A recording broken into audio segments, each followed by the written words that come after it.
Hey everyone, welcome to 2022 and welcome to Hit the Apex podcast. How's everyone doing? It's Jawad here as always, and we've made it. To the start of the new season for Formula One. Other motorsports have started as well.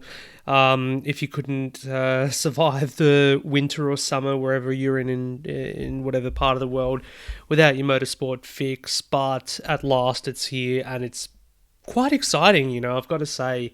For a while there during the off season, I said, I'm kind of okay without F1 right now, especially how the last season ended and everything, and how a lot of that fallout spilled over into the off season, left a very bad taste in a lot of people's mouths. But alas, I think, a point that I want to make, probably I was going to make later on in the show, but we'll talk a little bit about that as well. But just saying it off the top of the bat, we need to move on from Abu Dhabi. We can debate about it. I know people are going to probably listen to that and say, "Oh, you're running from the truth," and like typical keyboard warrior style. The debate can rage on. It'll rage on for decades to come. I'll be in my grave, and the next generation and generations after that will probably debate about it. But the result's not going to change. What's changed is certain regulations and implementation methods, which I'll discuss as well when we get to our key off-season changes part of this podcast. But the result's not going to change. Max Verstappen's your world champion. End of story. Let's move on. But anyway, I hope everyone's been well. Hope everyone had a pleasant time over Christmas and New Year's. Whatever you celebrate, wherever you celebrate, hope you're safe in the world. A lot of bad things going on. And feel for everyone who's involved, particularly out in the Ukraine and people in Russia who are protesting what's going on as well. It is such a horrible thing, to have in the midst of a global pandemic as well, mind you. I mean, not that COVID has gone away or anything at the end of another year. In fact, over here, or I'm sure in most parts of the world, you had Omicron hitting during the New Year time, and that really brought about a stressful start to 2022. January was awful, February as well in terms of work and just social stuff was very hard. So it felt like another difficult start to the year, but right now I think it's calmed down and it's a lot better, and a lot of signs that we're kind of on the road to normal, hopefully. And the fact that we've got a bumper 22 season calendar at the moment, it will go back up to 23, I'm sure, when they find a replacement for the Russian Grand Prix, out for obvious reasons. It's kind of like normal Formula One. Looking forward to seeing 4 races in particular return to the schedule, Montreal, Singapore, Japan, and then of course, why not mention Melbourne, my home favourite, hometown Grand Prix. Good to see all the preparations underway and the track being built and everything. Haven't had a chance to visit, not that I normally do anyway, but it'll be good to see the town abuzz again with that. And as a matter of fact, I think the first time that they've sold out all the Sunday and Saturday tickets as well. There's very limited tickets remaining. I'm trying to get a friend who's rather disappointed he missed out on Sunday tickets. We're looking on all the resale websites and stuff if anyone's trying to sell a ticket. If anyone listening is trying to sell a ticket for general admission on Sunday, get in touch. My friend will be very happy. He will be very happy that he will get to go to his first Grand Prix in I don't know how many years. My first Grand Prix, however, in 2 years, or probably 3, because you don't really count 2020 because there was no race, but I was there. Anyway, new race this year in Miami as well. I guess, worth looking forward to. I mean, I don't mind the location. The track, I'm not. If you've heard me in the past, I've probably not been as convinced. I was not a fan of what I saw of the Vietnam Grand Prix circuit, which we never got to race on anyway. Formula One not making it there due to the start of the COVID pandemic. But Miami is going to take a leaf out of their book in terms of how the circuit handles and drives and all that. But even Saudi, I was not a fan of. We don't need these kind of complex street circuits. Bring back all those. Now I sound like a proper boomer or, rose-tinted glasses kind of view. Bring back the V8s and the V10s and bring back this circuit and that circuit. But in terms of circuits, what we have learned over the past couple of years is, bringing back circuits like Imola and Nürburgring, going to places like Portimao as well, Turkey. They've been great. F1 has had great receptions from those places. So I'm just saying, we could do with one less street circuit on the calendar if it is continuously growing like it is at the moment. All that 2022, the anticipated introduction of the new car, ground effect aero, much less complex aero as well, without all the fancy bits that we don't get to see normally being standardized. A lot of people coming out and saying, F1's not bespoke anymore, it's like IndyCar, they're running the same cars, and I just have nothing good to talk about, so I'm just going to be miserable all the time. I think pre-season testing and then also the car launches showed the complete opposite of that, because this is Formula One, and ingenuity, expertise, and people, finding bespoke solutions is always going to come to the fore. Now, as highly prescriptive as those regulations were, meant to be, what Ross Brawn and Pat Simmons, Nicholas Tombazis, they all drafted back from 2019, or presented back in 2019, I should say. We have seen so many different interpretations, of even just certain parts of the car. Like, we could talk side pods for, 3 hours if you really had the time and wanted to listen to me go on for 3 hours about side pods in particular. But, what we've seen just around that area across all 10 cars is completely different.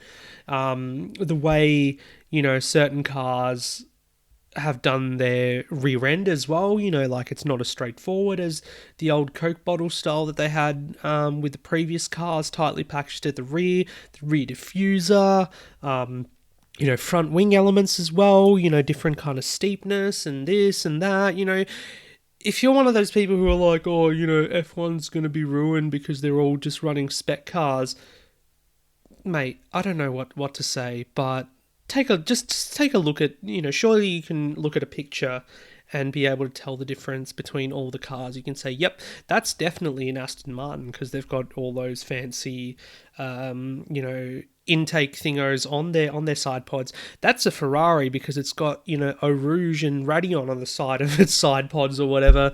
That's how deep the crevice is there. So it was great, I mean, this is the first time in a long time, even 2017, as radical as those changes were back then, I don't think it was a completely new car like this is, completely different profile, the 18-inch Pirellis as well, with the side covers and everything. The rear wing, it wasn't until we saw them doing the shakedowns or whatever that we knew what the DRS would look like as well. So just genuine excitement and genuine hype about it.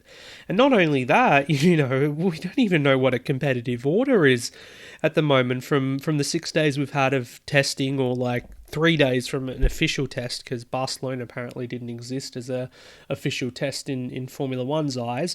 We're genuinely going into the Bahrain Grand Prix this weekend with no idea who is on for the win. All I can say, though, is we've got stories up and down the grid which is worth looking forward to for this season.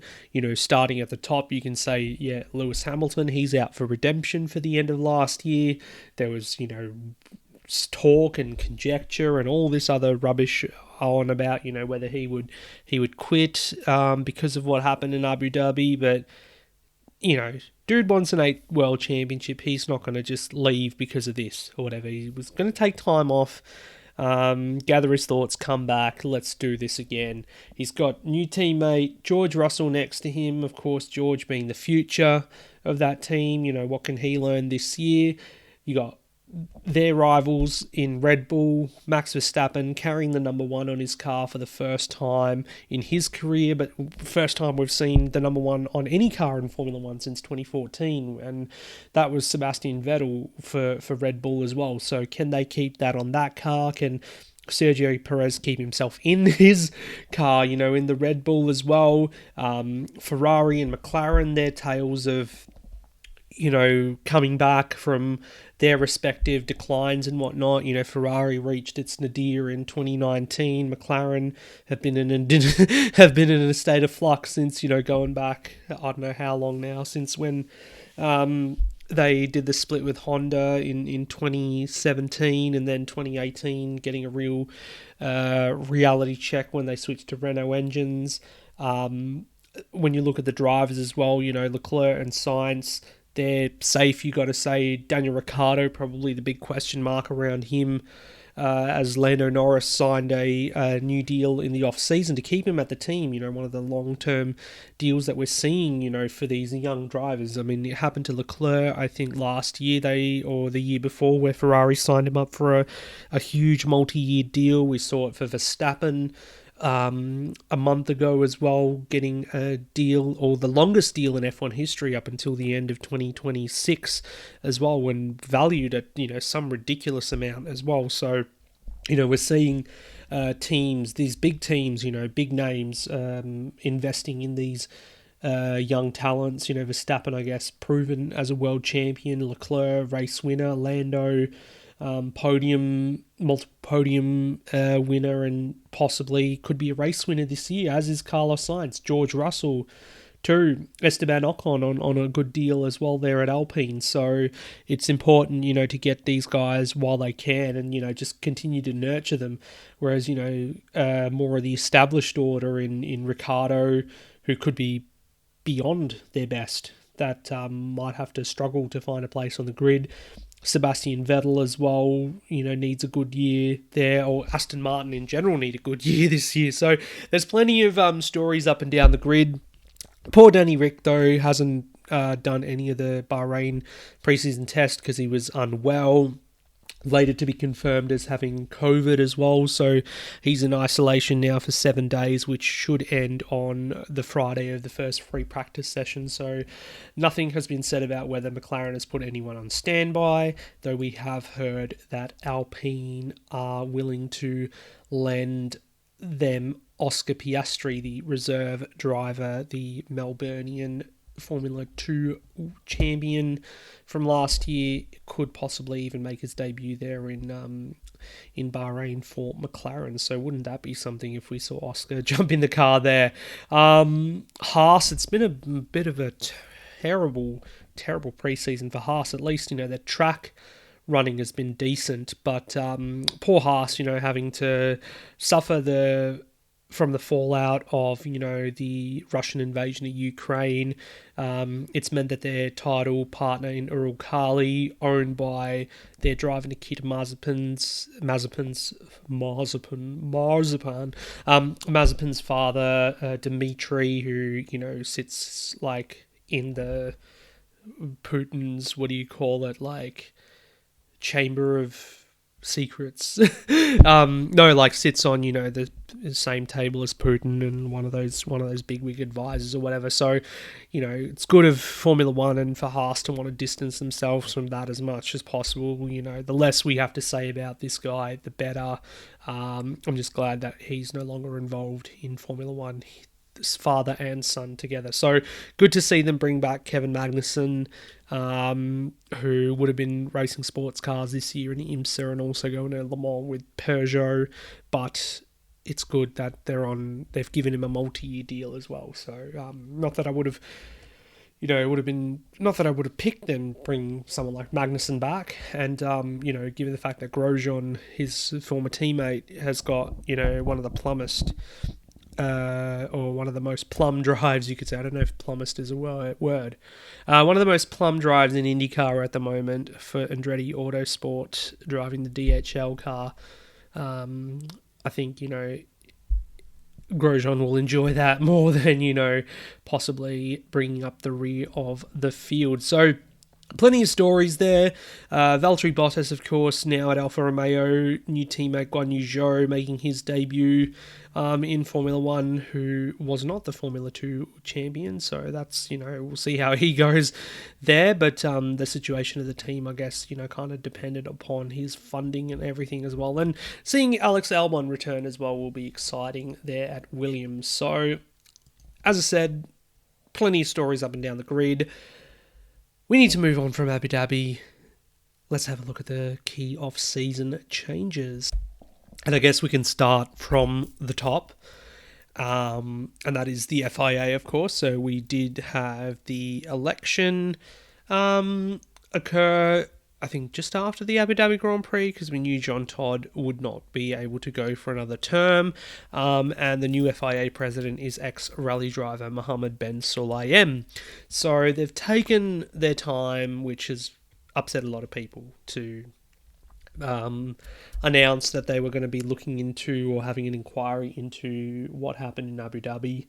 The results of that inquiry came out not too long ago, probably early in Feb, I should say, which, for all the people who've had their pitchforks sharpened since the end of the Abu Dhabi Grand Prix was way too long. They just, want to be able to be done with the FIA and with Michael Massey so that they can sharpen their pitchforks for the next big controversy or whatever that they want to create. But ultimately what had happened is that a restructure occurred with Michael Massey out. Unfortunately for him, they've appointed 2 new race directors now in the forms of Eduardo Freitas, who is highly rated from his work in sports cars, in WEC in particular. Has a great voice, mind you. I do like his voice on the radio channel when he's making calls from race control and everything. I'd love for him to do his countdowns for, when the safety car's going to come in and all in F1. That would be great. It just sounds very much like... what was it? Oh, kind of like, from GoldenEye, from James Bond. He sounds like he could be one of the villains or whatever, General Uramov or whatever. And then we've also got Niels Vittich from DTM as well. So the fact that they're going to be sharing that role of race director means that there's not going to be as much pressure on the one individual. They've also brought back Charlie Whiting's old deputy in Herbie Blash as well as a permanent advisor, which, I mean, if we're talking, honestly, and without bias or anything like that, these changes should have been brought in ahead of the 2020 season, or even 2021, let's say, to be safe. I mean, 2019 was difficult, obviously, because of the passing of Charlie Whiting on the eve of the first race. But race control, FIA, the stewarding has needed a shake-up for a long time, and because, Charlie was so good at what he did and did so many different things, he had so many different roles in the position he was, you weren't always going to get someone who was going to be able to do that. And, while Massey was, excellent as a race director on its own, right? Forget stewarding, forget all the other things that, Charlie used to do. The workload he had was too much for one person. And I've already been given enough rubbish in an article I wrote about that, and it's like, okay, I'll take it on the chin. I knew what I was doing when I said what I needed to say, because I'm not looking at it from a point of view where I want to favour, oh, he's my buddy, he's my favourite, or, my driver lost the world championship, or this and that. I couldn't have given a rat's about who won in Abu Dhabi as long as it was done right.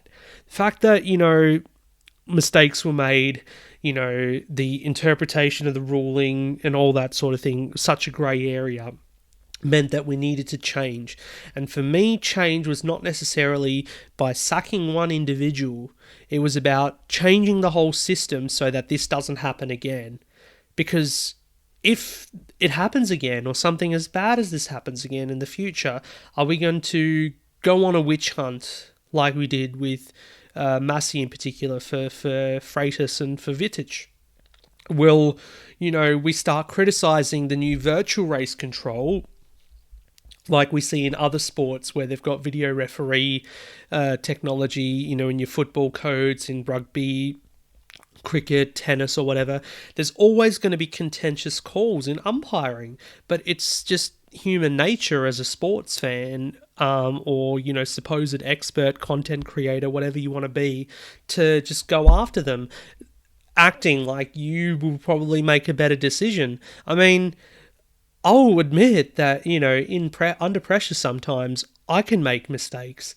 I'm sure everyone else out there is the same too. So this honest to God, just crap that, people have come up with on social media in particular, it's like, are you guys, did you descend from the heavens or whatever with angels, with angel wings or something, that you've done nothing wrong in your life? You've not made a single mistake, Yes, what happened in Abu Dhabi decided the outcome of a world championship, for one of the most prestigious sports in the world, But at the end of the day, it's a human making the decision, and, it wasn't done correctly. But let's not sit here and talk about it for the rest of our lives while we've got a new championship yet to start. Such excitement around these new cars and possibly having multiple drivers fighting for the championship as well. It's just... Anyway, I just needed to get that off my chest because, yeah, there's this holier-than-thou mentality out there which I can't stand at all, and no one's going to stop, it's still going to be out there. But anyway, try to be the better person is what I suggest. And that's a suggestion, not a recommendation or like an order, because, you can't tell people what to do anyway. So, yeah, that's the changes there. I'm all for having a virtual race control as well. It just means that, you can have people set up remotely to be able to look into incidents so that the race director doesn't necessarily have to do all that. Not that the race director would anyway, it'd be up to his stewards. The stewards, on the other hand, that's been my bone of contention for the last 3 years, if even that, is the inconsistency, not only with the panel of stewards that are there with all their different interpretations. One might be like, oh yeah, like he's put him in the grass, but that's racing, that's hard racing. And then, someone's just like done nothing and has been given a 5-second penalty. I use the example of Lando Norris in Austria last year with Sergio Perez getting a penalty for what he did, and then in come Brazil and then Saudi and Abu Dhabi as well, penalties not being handed out, penalties being handed out, all that sort of thing. It's that consistency that is important, so yeah, that's it. Let's move on until something actually happens, and then we could come back and start, having an argument about that. But overall, the changes are good. It just, means that there's going to be onus on them to not, or onus on the FIA to not let what happened last year repeat this year. And it's good too, as entertaining as it was, it's good that we're banning the radio communications between, or it being broadcast between the team principals and the race director as well, because that just, meant that you could easily get in the ear of the race director and try and influence an outcome. Now, it made for good television, right? But from a sporting sense, come on, you're not going to try and... I mean, how often, or do you ever get to see in other sports a coach or whatever, or a team owner come up and try and, get in the referee's ear and say, oh no, you made the wrong decision, blah, blah. Like, look at this is this is the... No. Shh. Just need quiet. Let the race director do his job. Let the stewards do their job. And all will be good. Save the radio shenanigans for between the drivers when we get to hear them complain about things. Bono, my tyres are dead. That's all we need. Cool. Let's move it on. Anyway, so budget cap as well this year is down to 140 million US from 145 million last year. And I guess last year it didn't really matter as much because the cars were just, basic evolutions of the 2020 spec cars, so they weren't going to be spending a whole lot on development like they would be for these current cars. So we've already seen a bit of a development war kind of start in preseason testing, especially with Red Bull and Mercedes bringing a lot of parts, whether that's because their lead time for developing the 22 car was hamstrung by the fact that they were fighting until the end of the last season for the championship. Who knows? But, the fact that it is restricted to 140 million now, and as well having those limited wind tunnel and CFD runs, depending on where you were in the Constructors' Championship 12 months ago, is going to be important as well. So it's just, that's the thing that, like when we go back to the first point that I made about, Formula One's turning into IndyCar, spec series, blah, blah, blah. That's where, like, from the beginning when we heard about this and that could have possibly been a negative, I turned around and said, well, actually, Formula One's all about ingenuity and people being very smart and clever. You can be clever with the way you spend your resources as well. We're moving into a world where efficiency and sustainability are key focuses. So instead of, having a blank check like, the Cold War or whatever and going to get as, the bigger my gun is, the better kind of mentality. It's like, right, we've got this amount of resources. Let's see how well we can use that compared to Red Bull next door, or to Mercedes, or to Ferrari, or McLaren, whoever, It kind of levels the playing field in that fact, but still requires the same level of wit and smarts as developing it's added another dimension in my mind, and that's what the great challenge is. So while we can still have a development war, we can still have bringing all these upgrades, it's about how well the development goes into those upgrades, because for those bigger teams who finish at the pointy end of the Constructors' Championship every year, they're only going to have so much time to be able to do the wind tunnel runs and the CFD runs to be able to develop their car. And if they get it wrong, for example, like we've seen in the past, I mean, we've seen Ferrari get it wrong, we've seen McLaren get it wrong, Red Bull have got it wrong as well. You're in a hole then, and the fact that you can't actually then dig yourself out of that hole straight away is going to be more punishing. So it's going to put the onus on guys to the teams, all the people, the guys and gals working there to get it right at the start, so that's what's exciting about that. We've also got the power units as well, frozen until 2026 now, until the new engine regulations come in, so that's put the onus on the OEMs to make sure that this spec of power unit that they're coming into this season with is the best spec that they've had since 2014 and 2015 if you're Honda, even though Honda's not directly involved this year. It's the Red Bull powertrain, but they've got HRC branding on it as well. Renault especially need to, get their act together, and hopefully they have caught up to the likes of Ferrari and Mercedes. And yeah, for Ferrari too to be recovering from the engine dramas that they had a couple of years ago when the technical directive went out about fuel burn and oil burn and all that sort of thing. So that's a big thing as well that has changed in the off season. Sprint racing as well, the sprint qualifying.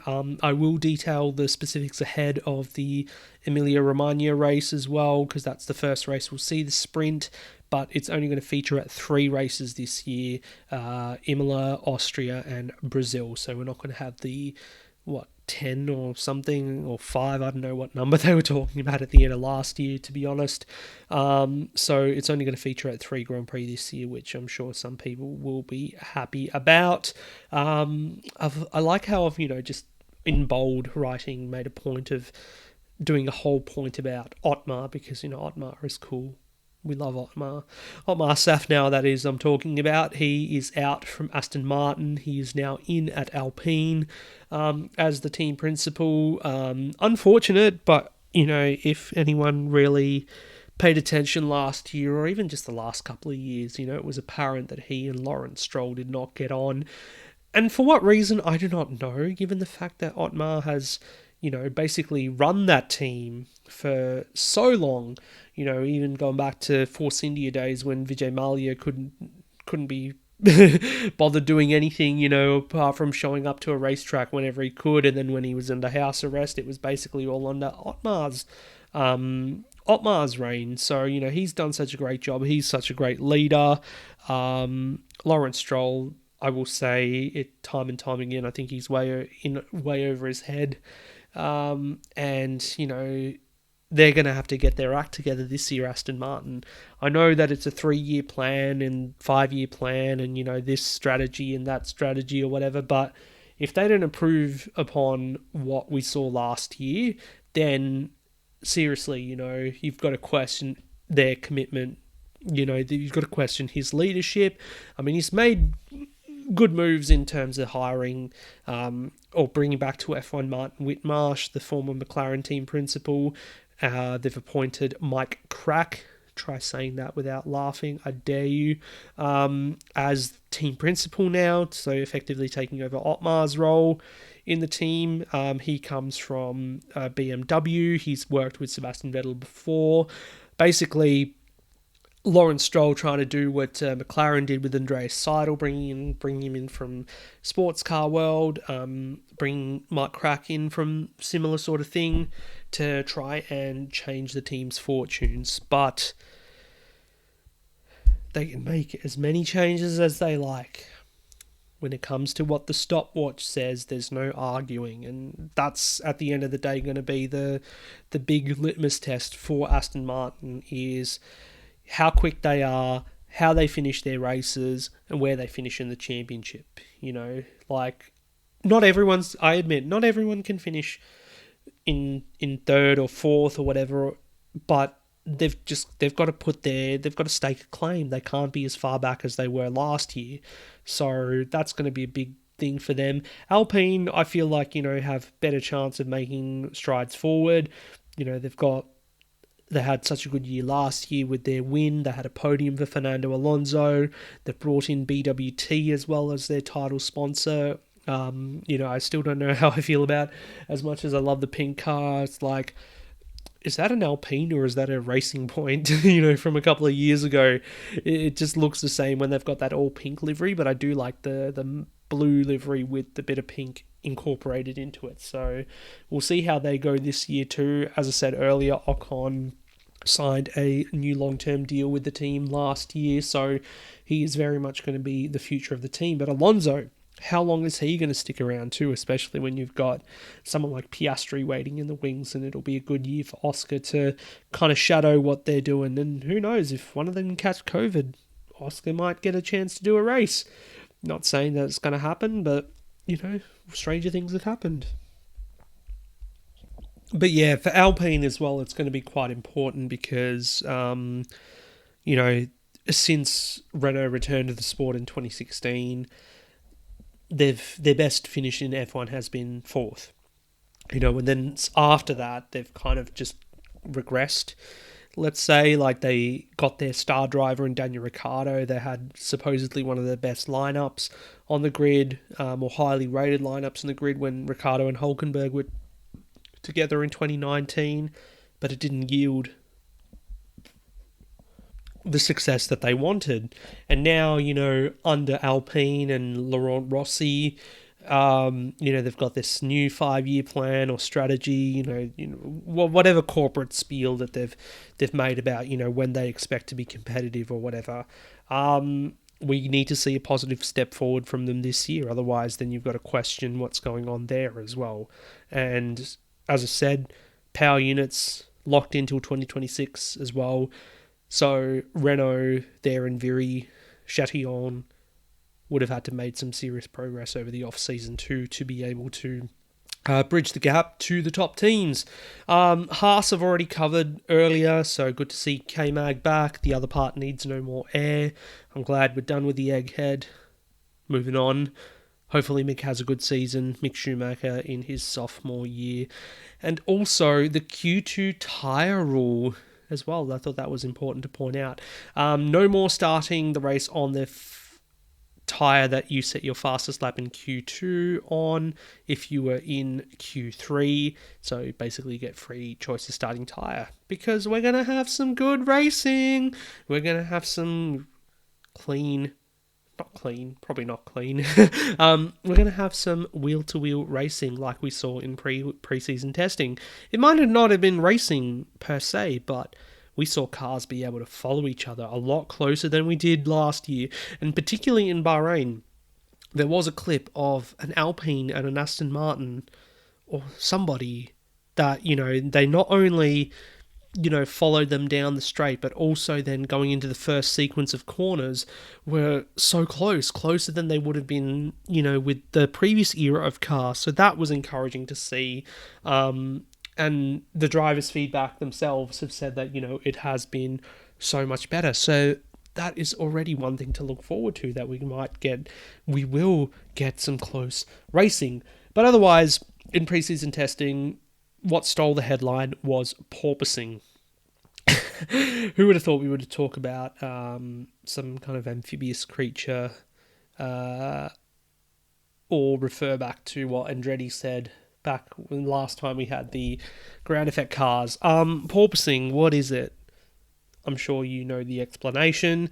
My interpretation of it in layman's terms is basically because of all the aero at the bottom of the car, when it's going down the straight, gets sucked to the ground and then, bounces back up and then and same thing, and what it results in is the car doing a lot of chattering, and you see the driver basically just going up and down, up and down, up and down, shaking around, do the hokey pokey, and you turn around.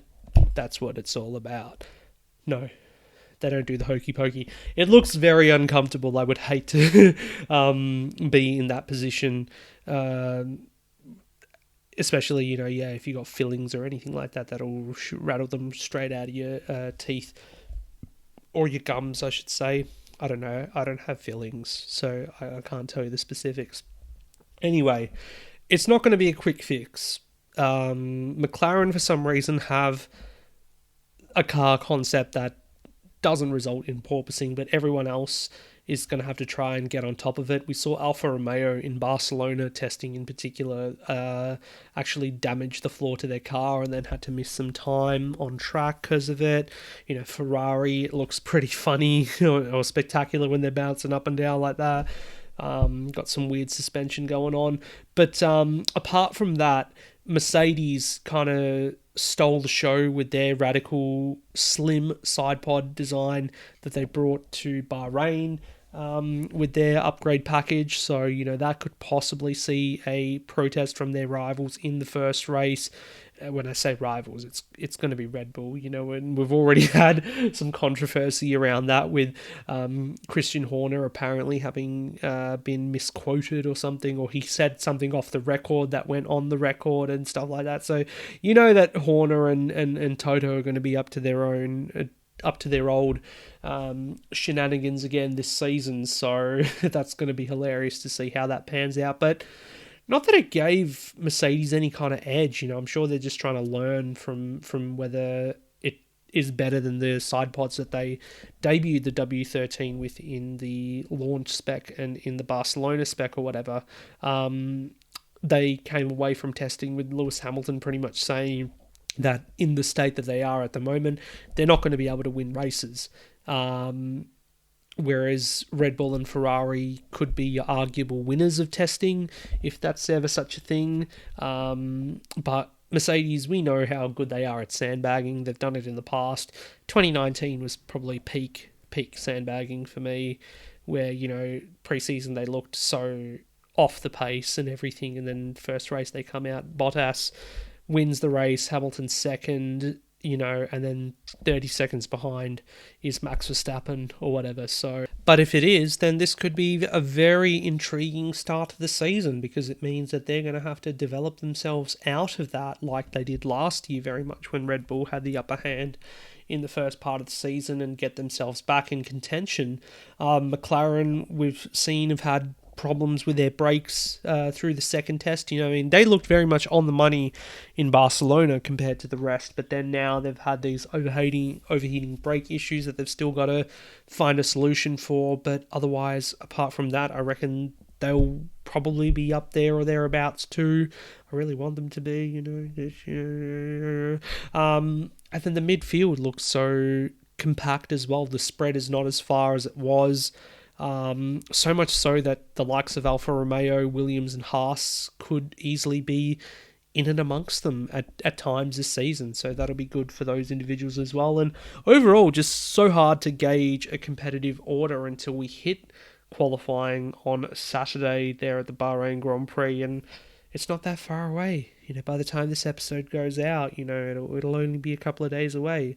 So there we go. That's it. What else do you want me to say about F1? I'm looking forward to quite a bit, but until we see these cars on track and doing representative times and representative fuel loads and all that sort of thing, it's all just, my opinion this, my opinion that. Yeah. Anyway, there's Drive to Survive season 4 out as well, so I haven't checked that out. Or by the time this episode goes up, I probably would have watched it. But at this point, when I'm recording it, I haven't watched it yet. I actually spent not going to say the off season, but yeah, I spent the last month actually watching all from the first season to third season. I just finished season 3.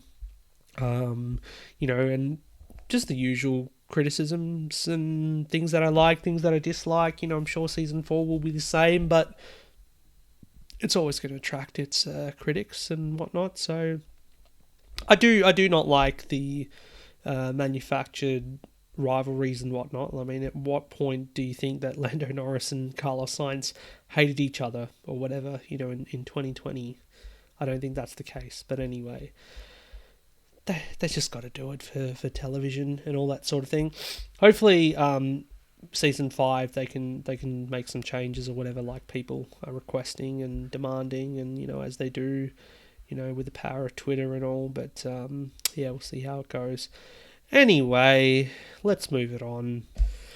All right, let's bring this one to a close, talk a bit about supercars as I do as well, because the season is underway for 2022, and I'm going to make a point of saying that I feel like I'm going to get some kind of nausea if I watch Sydney Motorsport Park again anytime soon. Nothing against Eastern Creek and Sydney and everything.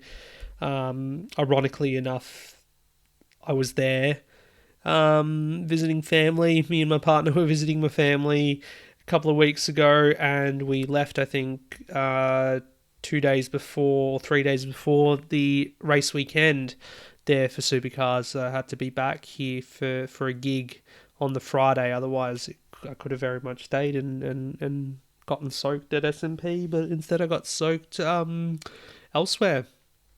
As such, it's been horrible anyway. My thoughts go out to the people affected by the floods up north there, Lismore, southeastern Queensland. It's been horrible. But yeah, the ad nauseum of Sydney Motorsport Park, we've had, I think, I had some figures. Let me just quickly bring it up. Since 2020, since COVID, we have had 19 individual races at Sydney Motorsport Park, all at the 3.93 kilometre Gardner circuit. That is a lot of races there at SMP in only 2 years, 3 years if you include this year now. So let's give some context into this. So SMP was not meant to be the first race of 2022. It was supposed to be the final race, but because of Omicron and outdoor events, particularly in dense areas such as what a street circuit would be, we would have been racing at Newcastle for the first race this year, but they've had to postpone that till later in the season. We don't know when yet, but it will be on the cards later this season. So that's why SMP was brought forward. It was the logical option because Supercars does have a contract with the New South Wales government that, the first and last races of the season or something has to be hosted in New South Wales. So there you go. That's the reason for that. It was wet and wild. It was good to see them back anyway. Speaking of ad nauseums, Shane Van Gisbergen winning the first race of the season. Very, very bold 3-stop strategy to outwit Anton De Pasquale to win race 1. Under lights as well, they did the 300k races, so a pair of 300k races or whatever, and then Chaz Mostert winning race 2 in the wet conditions. He was excellent all weekend. He was on the podium in the first race, bagged a win in the second race, and is leading the championship as a result. So could be on for the title this year, so people say. Walkinshaw and Andretti United, Chaz Mostert, and of course he's got Nick Percat with him this year as well. Not the greatest weekend for Nick, but I'm sure we'll see him come on form sooner than later. They've got a pair of really fast cars there at Walkinshaw and Andretti United. Again, there, Anton De Pasquale, Shane Van Gisbergen, all in contention. Good to see as well Brock Feeney, the rookie in the Triple Eight car, getting his elbows out and having a go as well. It might not have been the most cleanest weekend for him, but he really held his own. And there's that scene of him getting absolutely ambushed by a pair of Matt Stone Racing cars, and then spare a thought for Jack LeBrock for Matt Stone Racing, who late in race 2, particularly when the field had switched to wet tyres, I think between laps 65 and 66, when they had a safety car out, he decided to stay out on slick tyres, gambling on the fact that there's only 10 laps remaining in this race. Could he stay out? No, he did not, because he fired off at turn 3 and triggered another safety car, so that's how Mostert was allowed to take the lead. But good on him for trying, and LeBrock has won a race at Sydney Motorsport Park in the past when he was there at Tickford. Brody Kostecki ending up on the podium as well in that particular race. He was the pole sitter, so can't really rule out any of the Erebus guys between him and Will Brown as well. But yeah, you got to say that your top 3 that will be vying for this one will be the likes of Van Gisbergen, De Pasquale, and old mate Chazzy. So should be an interesting year for Supercars too, and hopefully the closest year that we can have to like a normal season since this pandemic started. So of course last year again we had to have that break in the middle of the year after Townsville because of lockdowns in New South Wales and Victoria pretty much hampering plans. But yeah, this year we've got Tasmania coming up in 2 weeks' time, then heading to the Australian Grand Prix 7th to the 10th of April to do the Melbourne 400 support round, and then finally going to Perth. Who would have thought anyone would get in or out of Perth at the moment, but apparently the borders are open, and yeah, it's no longer closed to normal people. What I mean by normal people is like, people who want to go visit Perth. or leave Perth. McGowan's not trying to lock you up anymore anyway. Winton will be exciting as well. I probably will try to get to Winton there in late May. Darwin, Townsville, we've seen plenty of course, over the last few years. There have been hubs. The Bend as well, we've seen. Then Sandown, another good one to go to. Auckland, will be good to see supercars go across the ditch to New Zealand for the first time as well in a couple of years. And of course, we've got Bathurst back in its normal date there on the 9th of October, clashing with the Japanese Grand Prix, which I'm not happy about. It's been good the last couple of years that's not been the case. Heading back to Gold Coast as well, Gold Coast 500, and then still TBC is Newcastle. And the possibility, the faintest possibility, depending on election results in South Australia, because apparently Labor have made all these promises that, they're going to bring back this event, bring back that event. It's official that if Labor win the election in in South Australia, not that I have time for politics and whatnot, and whether this Labor guy will actually do any good for South Australia, but apparently if he wins, the Adelaide 500 comes back. And it could come back on, I think, December 3rd to 5th this year, be the final round of the championship. Foo Fighters is touring as well at that time, and I think it was Richard Crail or something on Twitter noted the conspicuous absence of a show in Adelaide, but then looked at the gaps between, a show that they play on the Friday and then the show that they play in Melbourne on the Sunday, and said, what could go better with, a live outdoor car racing event than, a live outdoor rock band or whatever. And I think that's fantastic if that's the case, to welcome back the Adelaide 500 as the season finale, like it was for Formula One for 10 odd years or whatever, and then have someone like Foo Fighters play. That would be worth the price of admission alone. And it could work out with another trip that I'm planning to Adelaide, actually, at that time of the year when we've got Guns N' Roses rescheduled show that I was supposed to go to last year happening at the end of this year instead. So that's happening the same week. So I could end up staying the weekend and go watch some racing and maybe some Foo Fighters.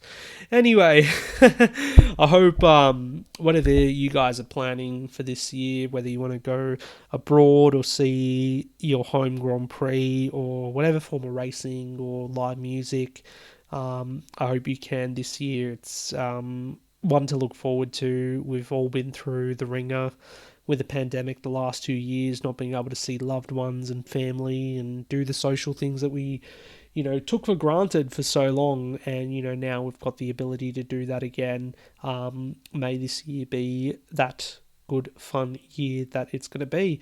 Other than that, thank you for joining me as always. Twitter, at Hit the Apex Media is the usual place to find me. As I said earlier, if anyone's looking to offload a general admission ticket for the Australian Grand Prix on the Sunday, please reach out, because I've got a friend who is very keen for that. And yeah, I will be back to review the Bahrain Grand Prix. Until then, thank you very much and enjoy. Ciao.